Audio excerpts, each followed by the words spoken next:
Well, according to the fifth assessment report of the Intergovernmental Panel on Climate Change, chemtrails don't exist. And even though that they don't exist and they're not spraying the sky, they also say that in order to stop global warming, we absolutely mustn't stop doing it.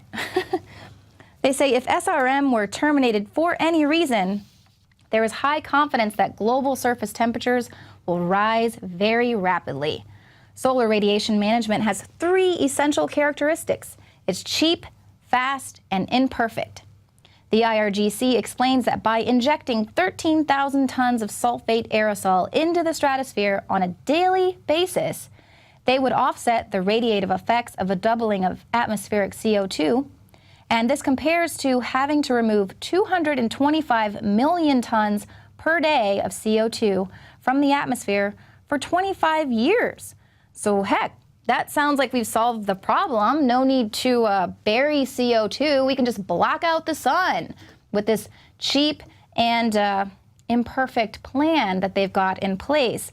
But in addition to warning the policymakers in its summary that chemtrails must continue, the IPCC also denies that such programs exist. Buried deep within Chapter 7, the IPCC simply states that SRM methods are unimplemented and untested. And that's odd because I thought if we stopped, the planet would heat up. But the IPCC goes on to admit that a number of field experiments have already taken place. One of the programs listed, the Intercontinental Chemical Transport Experiment, covered the Northern Hemisphere. They were measuring aerosols that originated in Asia, crossing the Pacific into the North America, and then continuing across the Atlantic Ocean and into Europe. Another experiment ran for full 4 years, and it included Africa. And look, it even has a nice little logo there showing you what it was all about, spring 2006, but it doesn't actually exist.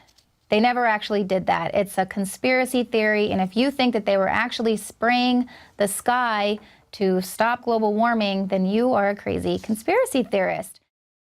Now you can watch The Alex Jones Show live as it happens at Infowars.com/show.